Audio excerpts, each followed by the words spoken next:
আরে, আজ দেখি শিকার একেবারে আমার সামনে এসেছে। সেদিন শিয়ালটা ফেসে গেছিল, আর আজ তোকে একা পেয়েছি। আজ তোকে আস্ত গিলে ফেলবো, হা হা হা। শয়তান সাবভূত, একদম সামনে আগাবি না বলছি।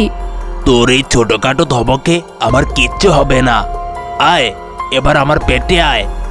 তাহলে তুই চলে এলি বেটা সাবভূত, আজ তোর রক্ষা নেই। কি বললি? তোর এত বড় সাহস? কে কে আমার সাথে মোকাবেলা করবে? কার এত বড় সাহস? আমি মারবো তোকে। অরণ্যপুর জঙ্গল যেমন সুন্দর তেমনই শান্ত। সেই জঙ্গলের সব পশু পাখি মিলেমিশে থাকত। সেই জঙ্গলের এক গুহায় বাস করে শেফালি নামের মিষ্টি হাঁস। একদিন শেফালি ঘুম থেকে উঠে দেখে, আরে আরে, আমি যে সুন্দর একটি ডিম পেড়েছি। রাতে ঘুমিয়ে গেছি, কখন যে ডিম পেড়েছি বুঝতেই পারিনি। যাই, বাইরে থেকে একটু ঘুরে আসি, অনেক খিদে পেয়েছে। কিন্তু না না, ডিম রেখে একা যাওয়া যাবে না। উফ, কি যে করি এখন। আহা, আইডিয়া পেয়েছি, ডিমটাকে কিছু একটা দিয়ে ঢেকে তারপরে যাই। এই বলে শেফালি গাছের কিছু লতাপাতা দিয়ে ডিমকে ঢেকে আবার খাবার খুঁজতে বাইরে চলে যায়। শেফালি বনের ভেতর খাবার খুঁজতে খুঁজতে একটু দূরে চলে যায়।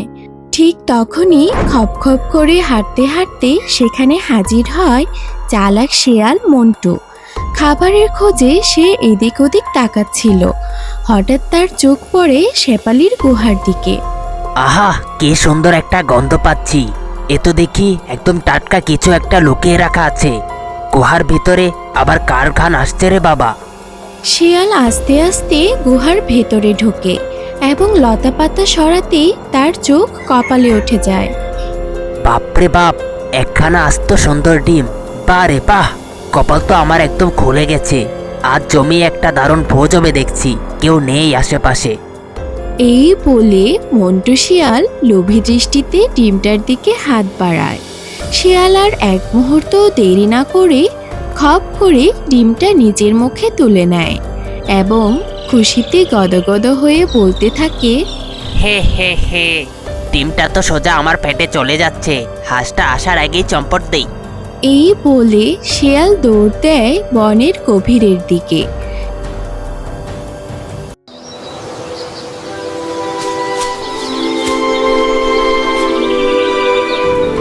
ঠিক তার কিছুক্ষণ পরেই খাবার খেয়ে গুহায় ফিরে আসে শেফালি হাঁস। শেফালি গুহার ভেতরে ঢুকে দেখে লতা পাতাগুলো এলোমেলো হয়ে পড়ে আছে আর ডিমটা গায়েব। মাথায় যেন আকাশ ভেঙে পড়ে তার। এ কি, আমার ডিম গেল কোথায়? আমি তো লতা পাতা দিয়ে ঢেকে গিয়েছিলাম। কেউ কি আমার ডিমটা চুরি করে নিয়ে গেল? ও, আমি এখন কি করব? শেফালি কাঁদতে থাকে আর বলে, আমি দেখে ছাড়বো কে আমার এত বড় সর্বনাশ করলো। আমার বুকের ধন চুরি করার সাহস কার হলো, তাকে আমি হাতে নাতে ধরেই ছাড়বো। এভাবেই চলে যায় বেশ কিছুদিন। হঠাৎ জঙ্গলে আসে ভয়ঙ্কর এক সাপভূত। জঙ্গলে কোনো পশু পাখি তার সামনে পড়লে সাথে সাথে সাপভূতটি তাদের উপর আক্রমণ করত।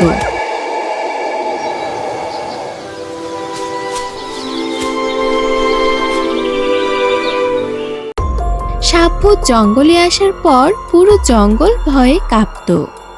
সকাল থেকে এখন পর্যন্ত পেটে দানা পানি কিচ্ছু পড়েনি। খিদে পেট একদম চুই চুই করছে। আজ যাকে পাবো আস্ত গিলে খাবো। এদিকে বনের রাজা সিংহ মহারাজ সব পশু পাখিদের ডেকে বলল, শোনো সবাই, আজকে সবাইকে ডেকেছি এই জন্য যে কিছুদিন পর আমাদের বার্ষিক ভোজন দিবস। তাই আমাদের সবাইকে আগে থেকেই প্রস্তুতি নিতে হবে, যাতে আমরা সবাই মিলেমিশে ভোজন করতে পারি। মহারাজ, আপনি একদম কোনো চিন্তা করবেন না। ভোজন উৎসবের সব খাবারের জোগাড় আর আয়োজনের দায়িত্ব আমার উপর ছেড়ে দিন। শিয়ালের কথা শেষ হতেই সেখানে হাজির হয় শেফালি হাঁস আর বলে, মিথ্যুক শিয়াল, বড় বড় কথা বলা হচ্ছে। আগে আমার ডিম চুরির জবাব দে। কিছুক্ষণ আগে তুই আমার ডিমটা চুরি করে নিয়ে গেছিস, আর এখন বড় বড় কথা বলছিস। শিয়াল ভয় পেয়েও নিজেকে সামলে নিয়ে জিভ কেটে ভেক ধরে। আরে আরে, এসব কি বলিস শেফালি? আমি তোর ডিম চুরি করতে যাব কেন? প্রমাণ ছাড়া কাউকে এভাবে চোর বলবি না। চুপ করো, সবার মধ্যে হইচই করো না। শেফালি, তোমার চুরির কোনো প্রমাণ আছে? হ্যাঁ মহারাজ, প্রমাণ আছে। আমি খাবার খুঁজতে যাবার পর সেই পথ দিয়ে এই পাজি শিয়াল যাচ্ছিল। সে সুযোগ বুঝেই আমার ডিম নিয়ে চলে যায়। সেটা কাক ভাই দেখেছে। শেফালির কথা শুনে সবাই অবাক হয়ে এদিক ওদিক তাকাতে থাকে। ঠিক তখনই গাছের ডাল থেকে উড়ে এসে সবার মাঝখানে নেমে পড়ে সেই কাক আর বলতে থাকে, মহারাজ, শেফালি একদম সত্যি কথা বলছে। সেদিন আমি গাছের ডালে বসে চারপাশ দেখছিলাম। ঠিক তখনই এই মন্টু শিয়ালকে চুপি চুপি শেফালির গোয়া থেকে যেতে দেখি। তারপর একটু পরেই দেখি ও খিলখিল করে হাসতে হাসতে বনের গভীরের দিকে পালিয়ে যাচ্ছে। আমি নিজের চোখে সব দেখেছি। আরে মহারাজ, এই কালো কাকটা মিথ্যা কথা বলছে। ও তো আমার সাথে শত্রুতা করে এসব পানিয়ে বলছে। বিশ্বাস করুন। একদম চুপ, মিথ্যুক শিয়াল। সাক্ষী আর প্রমাণ দুটি সামনে থাকার পরেও তুই অস্বীকার করছিস। রাজসভায় দাঁড়িয়ে চুরি করার অপরাধে আজ তোর কঠোর শাস্তি হবে। মহারাজ, আমাকে ক্ষমা করে দিন। আর কোনোদিন এমন ভুল করব না। দয়া করে আমাকে মাফ করে দিন। না, তোর কোনো ক্ষমা নেই। এই কথা বলে সিংহ মহারাজ ইশারা করতেই সেখানে থাকা শক্তিশালী হাতি শিয়ালকে ধরার জন্য এগিয়ে যায়। কিন্তু চতুর শিয়াল আগে থেকেই সুযোগ বুঝে এক দৌড় দেয় এবং চোখের পলকে রাজসভা থেকে দৌড় দিয়ে জঙ্গলের গভীরে চলে যায়। ধরো ওকে, ও যেন কোনোভাবেই পালিয়ে যেতে না পারে। জঙ্গলের শেষ সীমানা পর্যন্ত খুঁজে বের করো ওই মিথ্যুক শিয়ালটাকে।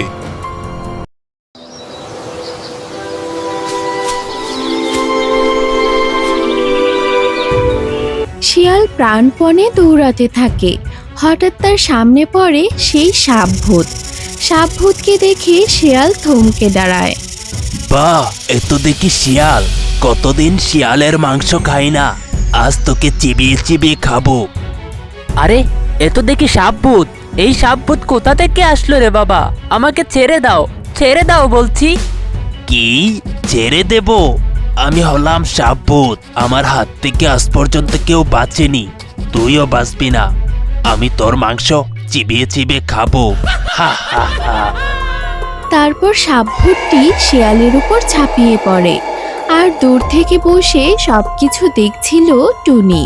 তারপর টুনি সেখান থেকে উড়ে চলে যায় আর সোজা সিংহ মহারাজের কাছে চলে যায়। সেখানে অন্যান্য প্রাণীরাও উপস্থিত ছিল। টুনি হাঁপাতে হাঁপাতে রাজামশাইকে সব ঘটনা খুলে বলে। রাজামশাই, কিছু একটা করুন, তা না হলে ওই সাপভূতটা আমাদের সবাইকে খেয়ে ফেলবে। আমি নিজের চোখে দেখেছি ওই সাপভূতটা শিয়ালকে মেরে ফেলেছে। এ কি বলছো টুনি? সাপভূত? সাপভূত ওই পাজি শিয়ালকে মেরে ফেলেছে? হ্যাঁ শেফালি, আমি নিজে সব দেখেছি। তোমরা শান্ত হও, আমি দেখছি কি করা যায়। সে যতই ভয়ঙ্কর হোক না কেন, আমার জঙ্গলে এসব অন্যায় আমি কিছুতেই মেনে নেব না। তোমরা সবাই যে যার মতো বাসায় যাও, আমি এর একটা ব্যবস্থা নিবই।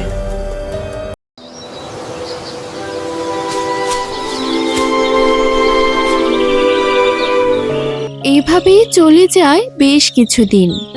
একদিন শেফালি জঙ্গলে হেঁটে তার বাসার দিকে যাচ্ছিল। হঠাৎ তার সামনে পড়ে সেই সাপভূত। আরে, আজ দেখি শিকার একেবারে আমার সামনে এসেছে। সেদিন শিয়ালটা ফেসে গেছিল, আর আজ তোকে একা পেয়েছি। আজ তোকে আস্ত গিলে ফেলবো। হা হা হা। শয়তান সাপভূত, একদম সামনে আগাবি না বলছি। তোর এই ছোটখাটো ধমকে আমার কিচ্ছু হবে না। আয়, এবার আমার পেটে আয়। সাপভূতটা যখন হাসতে হাসতে শেফালির আরো কাছে এগিয়ে যেতে যাবে, ঠিক তখনই বনের আরেক পাশ দিয়ে সেখানে এসে হাজির হয় সিংহ মহারাজ এবং বনের অন্যান্য পশু পাখিরা। খবরদার সাপভূত, একদম সামনে আগাবি না। যদি তোর ভালো চাস তাহলে এক্ষুনি জঙ্গল ছেড়ে পালিয়ে যা। কাজটা ভালো করলি না সিংহ, তোকে আমি দেখে নেব। আজকের মতো চলে যাচ্ছি, কিন্তু আমি আবার আসবো। এরপর সাপভূতটা সেখান থেকে চলে যায় আর শেফালি বলতে থাকে, অনেক ধন্যবাদ মহারাজ, আপনি সময় মতো না এলে আজ আমার আর রক্ষা ছিল না। শোনো তোমরা, এখন যে যার মতো বাসায় যাও। এভাবেই কিছু হবে না। সরাসরি লড়াই করে ভয়ানক সাপভূতকে জঙ্গল থেকে তাড়ানো অত সহজ নয়। আমাদের অন্য কোনো পরিকল্পনা করতে হবে। কিন্তু মহারাজ, এভাবে চলতে থাকলে তো জঙ্গল ধ্বংস হয়ে যাবে। শোনো, অরণ্যপুর জঙ্গলের একদম শেষে গাছের নিচে এক কালতান্ত্রিকের বসবাস। সে সাধারণ কোনো তান্ত্রিক নয়, তার কাছে আছে প্রাচীন অশুভ শক্তিকে বিনাশ করার গোপন মন্ত্র আর জাদুকরী ক্ষমতা। মহারাজ, সে কি আমাদের সাহায্য করবে? হ্যাঁ শেফালি, সে আমাদের সাহায্য করবে। সে খুব দয়ালু। তোমরা এক্ষুনি তার কাছে যাও, গিয়ে সবকিছু খুলে বলো। আমরা এখনই রওনা দিচ্ছি মহারাজ, চলো সবাই।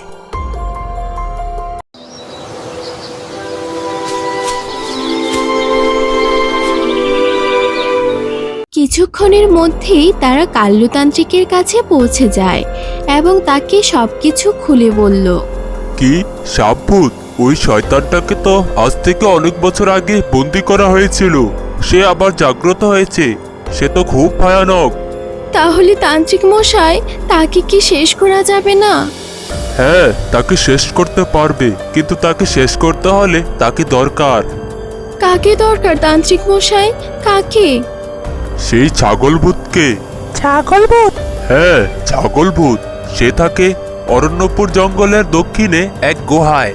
যদি কেউ গিয়ে তাকে আনতে পারিস, তাহলে সেই ছাগলভূতটাই পারবে শয়তান সাপভূতের সাথে মোকাবেলা করতে। তাহলে আমি যাব, আমি গিয়ে নিয়ে আসবো ছাগল ভূতকে। ঠিক আছে শেফালি, সাবধানে যাও, আর সাথে আরো কয়েকজনকে নিয়ে যাও। এরপর শেফালি তান্ত্রিকের কথা মতো রওনা দেয় ছাগল ভূতকে আনার জন্য। তার সাথে ছিল হরিণ। তারা জঙ্গলের গহীনে হাঁটতে থাকে।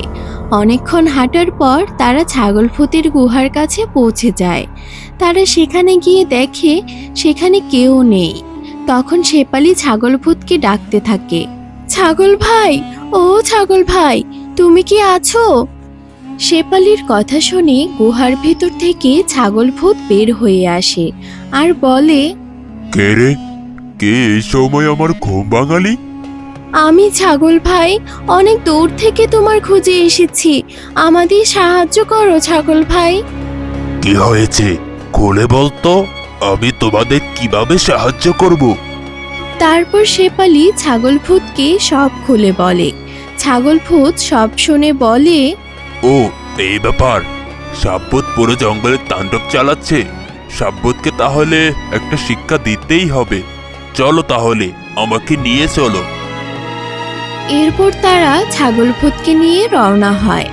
আর এদিকে সাপভূত জঙ্গলে তাণ্ডব চালাতে থাকে। জঙ্গলের পশু পাখি ধরে খেতে শুরু করে। সাপভূত ঘুরতে ঘুরতে কাল্লুতান্ত্রিকের কাছে চলে আসে। তাহলে তুই চলেই এলি বেটা সাপভূত, আজ তোর রক্ষা নেই। কি বললি? তোর এত বড় সাহস? কে কে আমার সাথে মোকাবেলা করবে? কার এত বড় সাহস? আমি মারবো তোকে। জঙ্গলে অনেক তাণ্ডব চালিয়েছিস, এবার তোকে শেষ করার পালা। পুষ্কে ছাগল, তুই মারবি আমায়? তোর এত বড় সাহস? আয় দেখি কার কত দম। এই বলেই সাপভূত যখন ছাগলভূতের কাছে আগাবে, সাথে সাথেই ছাগলভূত সাপভূতের উপর ঝাঁপিয়ে পড়ে। দুজনের মধ্যে শুরু হয় তুমুল লড়াই। সাপভূত ছাগলভূতের শক্তির কাছে পরাজিত হয়ে মাটিতে লুটিয়ে পড়ে আর সেখানেই তার মৃত্যু হয়। তুমি পেরেছো ছাগলভূত, তুমি পেরেছো। ওই সাপভূতকে শেষ করতে পেরেছো।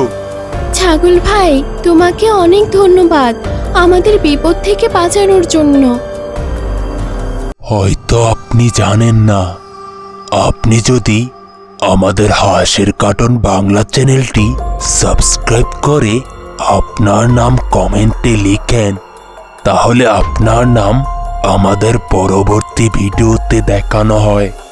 হ্যালো বন্ধুরা, আজকের লাকি ড্রয়ে নির্বাচিত নামগুলো হলো সজল, নাসিবা বেগম, জান্নাত, তাকরিম, নুসরাত, ধ্রুব দাস, মিনহাজ, মামুন, জাহিদ, রাইফা, ফারহান। ভিডিওতে আপনার নাম দেখতে চাইলে শুধু নাম লিখলে হবে না, আমাদের হাঁসের কার্টুন বাংলা চ্যানেলটি এক্ষুনি সাবস্ক্রাইব করে নিন।